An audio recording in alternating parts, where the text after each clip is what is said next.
Hey, welcome back. So glad you could join me on this fine Sunday evening. Or maybe it's not Sunday, but you're still watching this. Welcome. If you haven't already, watch the other two because it went over the Magnum XL200 and the original Top Thrill Dragster. But we're not talking about those again. No, we're not talking about those again because we already talked about them. What we're going to be discussing, according to my list here, so we're going to be going over disaster transport.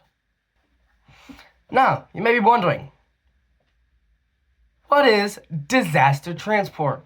I'm so glad you asked. Disaster transport was an indoor dark ride that lasted from 1990 up until 2012, which means I never got to experience it. But I hear it was air conditioned and it was pretty fire, so bit of glaze, but all right. Hey, you need air conditioning on those hot days, so I don't blame them. Let's talk about dimensions. It was about 63 foot tall, which is about the size of Shaquille O'Neal, and it went 40 miles an hour when it had a 50-foot drop, right? And it wasn't just a drop, go back into the station. No, not like the dragster. No. It actually had a layout. And it had 1,936 feet of track. That's a lot of track. Just wanted to let you know, that's a lot of track.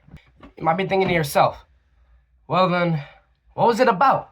Well, thanks for asking. You know, I can't really do my job without you asking some questions. So, anyway, this was a bobsled coaster, which a bobsled coaster is actually a coaster with no track. It's like a bobsled. It's a bobsled. Now, what is a bobsled? Now, besides having no track, it's like a bowl. So it's like a bowl, right? Now, it kind of is not like a traditional roller coaster. It just had like a couple wheels here and there and wherever. So it actually glided through the layout instead of being like, it was more like a, you might be thinking, what was it about? Well, it was actually about traveling. It's like an aircraft. You go through space and time. Where are you gonna go? Florida? California? Alaska? Yes, you heard me right. Alaska. Not Florida or California. Alaska. Now, before this was actually disaster transport, this actually used to be an outdoor bobsled coaster called Avalanche Run. Exact same layout, same height, same speed, same everything, just different theming, not indoors. Now, you might be wondering, who made it? It was the one, the only, Intamin. Yes, you heard that right. Intamin, back at it again, except this was before Top Thrill Dragster, before Maverick,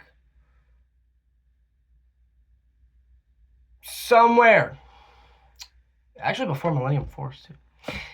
It was made by Intamin, and the theming and all this good junk was by iTech. They did all this fancy high-tech gizmos with the lighting.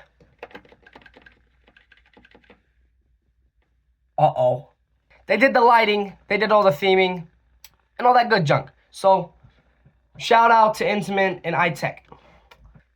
Now, you may be wondering, where was this thing located? Now, we're going to do a little quiz. You should have done your research before this. I didn't warn you. Was this A, Frontier Town, B, the Boardwalk, C, the Midway, or D, under the Atlantic Ocean? You have 5 seconds. Okay, time's up. The answer was B, on the Boardwalk. Hold on, water break.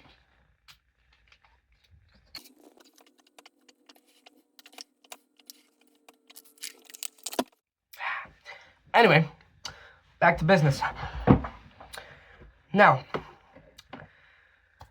after its glorious run, we eventually have to get rid of it. And so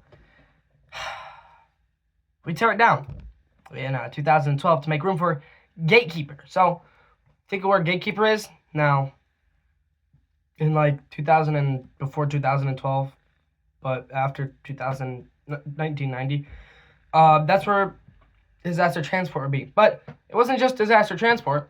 We had the glorious Space Spiral, which we will get to in another video. So, according to my notes, we're done. So, it's time for my super awesome outro.